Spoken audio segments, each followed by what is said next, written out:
Bonjour, bienvenue donc dans ce webinaire pour le groupe privé. On est le samedi 18 juin. Je vais revenir sur un peu vous savez qu'on a maintenant notre groupe sur Google qui nous permet donc d'échanger, de poster si vous avez envie, vos graphiques, vos envies, vos questions. Je trouve que c'est quand même plus facile que sur Facebook. On a au moins à faire un vrai forum. Donc voilà pour ça. Je vais revenir un peu sur les graphes que j'ai postés toute cette semaine et essayer d'être un peu plus... j'ai eu des questions de pas mal de personnes qui me demandaient d'être plus clair, donc c'est ce que je vais faire et je vais désormais je vais essayer de mettre des commentaires pour préciser un peu ma pensée et vous permettre de bien rentrer surtout. C'est le but de ce groupe, c'est de rentrer sur les marchés avec plus de confiance et donc voilà. Donc on va revenir sur donc le trade de début de semaine. Alors pardon, j'en ai mis partout. Voilà, c'est ce que je voulais pas faire. Je vais rouvrir ça proprement. Donc on va aller sur déjà en premier lieu. Commençons par les indices. Donc depuis la date où je m'étais d'ailleurs j'avais inversé ma position le 30. Ça n'a pas arrêté de baisser à part cette petite phase de rebond. Moi, j'étais pas sur le marché, mais on va voir ce qu'il y avait à faire. Donc le DAX.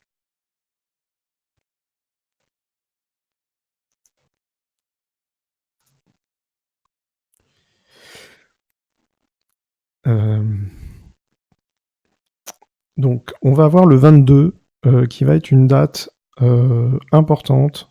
Le graphique n'a pas été mis à jour, mais qui va être une date importante. Donc, notez ça. Mais le 22, en même temps, c'est le Brexit. Donc, je ne sais pas si c'est très intéressant d'être sur les marchés à ce moment-là. Donc, moi, je vais les observer. Mon modèle est haussier toujours jusqu'à jusqu'à mi-juillet. Pour autant, là, moi, je suis pas dedans parce que j'ai pas ce qu'il faut. Et d'ailleurs, je sais pas si toutes ces perturbations nous permettent vraiment d'anticiper quoi que ce soit.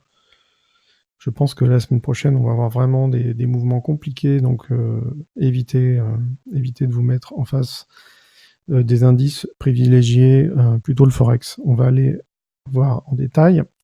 J'en ai parlé dans le webinaire public.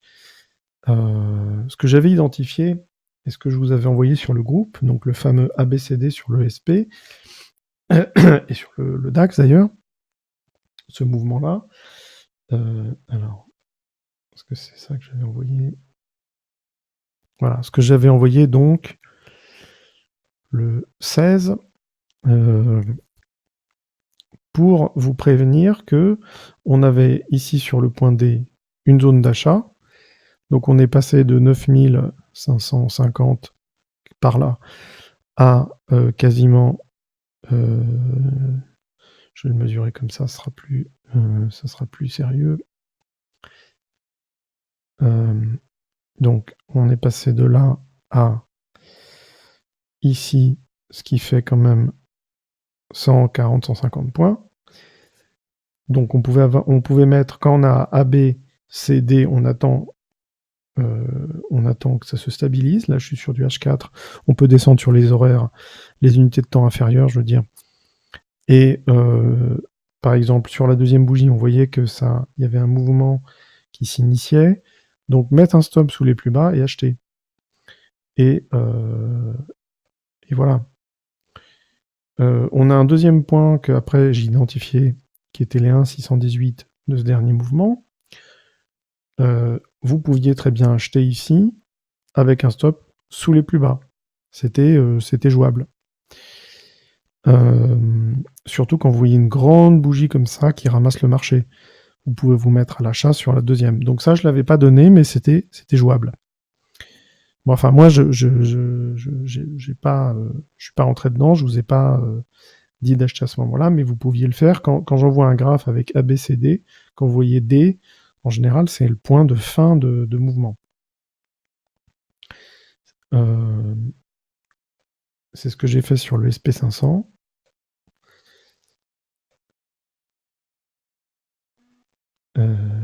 Alors, est-ce qu'il a disparu? Je sais pas. Je l'ai acheté ici et je l'ai revendu là. Donc on est coincé entre ces deux. On était coincé entre ces deux zones. Donc le AB CD, le jambage CD, qui est donc la même mesure que le AB. On pouvait aussi mettre un stop pas cher et tenter un achat, mais pas long.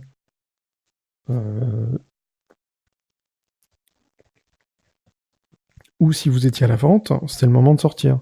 Donc quand vous voyez des graphiques où je mets ABCD, ça veut dire ces deux choses-là. Ça veut dire que soit c'est la fin d'un mouvement, et donc vous pouvez inverser votre position, mais en étant prudent, c'est-à-dire il faut qu'il y ait une confirmation. Là, par exemple, on a 2 points de contact, donc vous pouviez acheter par là, par exemple. Ou voilà, si vous avez un peu plus d'expérience, l'acheter vraiment, vraiment en bas, sur le point, avec un stop vraiment pas cher. C'est-à-dire que vous avez un stop de quelques dizaines de points. Alors là, enfin pas sur le SP, mais sur le DAX par exemple, vous aviez peut-être un stop de 10-15 points. Donc ça valait vraiment le coup de tenter ça. Ici c'est pareil, on est venu sur tracement là. Moi je ne l'ai pas joué, j'ai fait que celui-ci, mais c'était tout à fait, vous pouvez tout à fait le tenter. La semaine prochaine, donc moi je vous conseille vraiment, vraiment, on va regarder ensemble.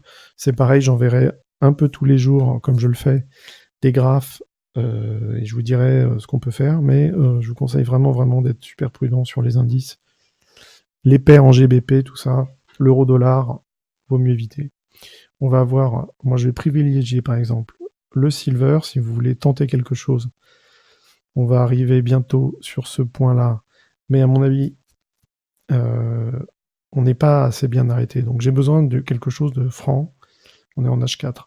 J'ai besoin qu'on vienne vraiment taper ici quelque chose de très propre, comme ici. On a eu, vous voyez, on a quelque chose où c'est indiscutable. On sait que on peut acheter. On a un point bas. Le marché est ramassé. On est en H4 quand même. On a un léger plus haut. Donc là, on achète. Il n'y a pas de discussion possible. C'est ça que il faut s'entraîner à faire tout le temps, tout le temps. Pas sur 25 marchés, mais sur quelques-uns. Et voilà. Donc moi j'attends qu'on aille faire un plus bas. Donc soit ici, moi je pense que ici ça sera beaucoup plus facile à prendre, mais c'est le marché qui va nous le dire. Donc c'est pareil, je ferai un update. Sur le silver, je cherche donc des positions d'achat. Le XAG, pour ceux qui ne connaissent pas, le XO donc étant l'or. On est en H4, parfait. Alors, c'est pareil, moi j'attends qu'on aille faire un plus bas. Je l'ai vu monter, je ne l'ai pas pris. Donc c'est pareil. Lundi, je ferai un update. Donc ces deux marchés-là, on peut, en plus, je crois que sur les CFD, sur ces deux actifs, on peut avoir des points pas très chers. Donc ça se tente. On peut tenter des achats avec des stops pas chers. L'USD CAD, moi je suis toujours dedans. Dimanche soir, moi je vous conseille de vraiment le regarder, d'attendre une stabilisation et de reprendre des longs. Moi j'attends qu'on aille au moins... Alors, on a déjà eu notre objectif puisque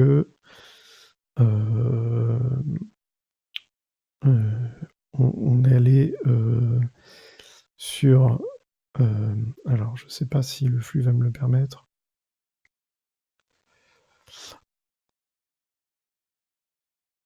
On a presque atteint ces derniers hauts là. enfin, on n'est pas tout à fait dans cette zone. Donc il m'en manque un petit peu.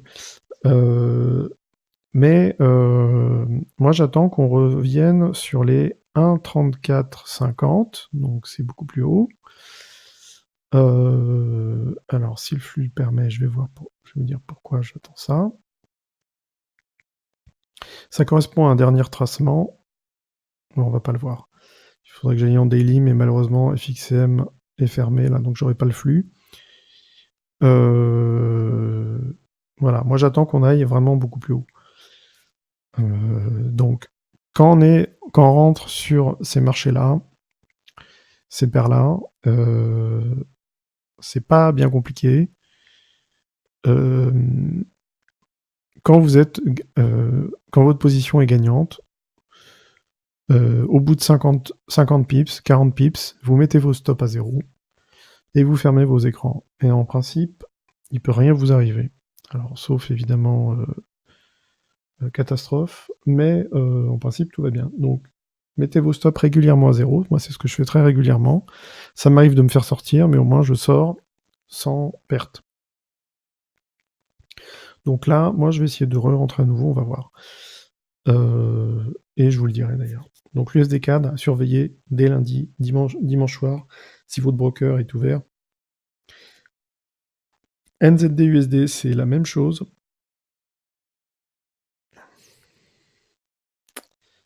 Alors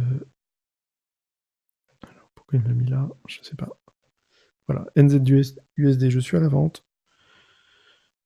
Je me suis fait sortir une fois, je crois,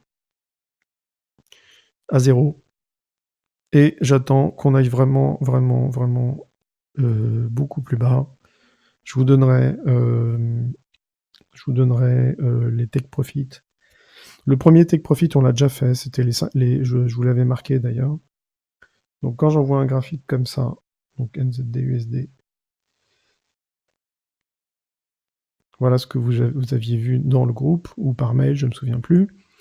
Je vous avais mis premier take profit, donc ici, donc 0,6997. Donc c'est bien ce que j'avais indiqué. C'est ce qu'on a fait exactement au point près et on a rebondi. Donc si vous étiez à la vente comme moi, vous pouviez sortir. Deuxième take profit, on l'a toujours pas fait, mais moi j'attends qu'on aille beaucoup plus bas, encore une fois.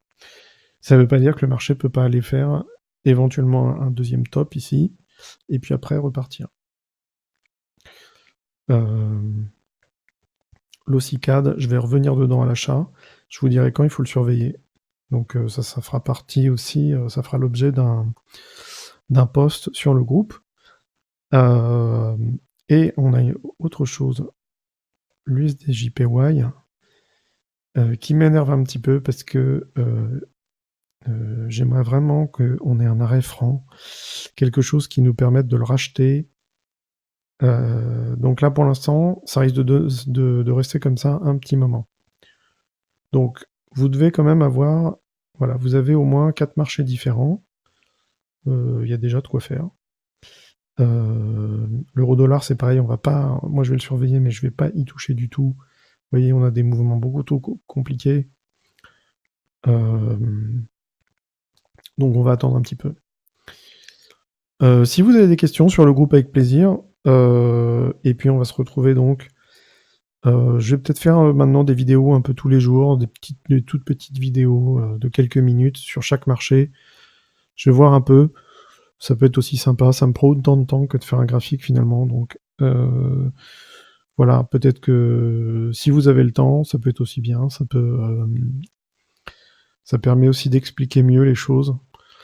Voilà, donc j'attends vos questions. Si vous avez des graphiques aussi, vous pouvez me les envoyer sur le groupe. Donc bon week-end et donc à bientôt.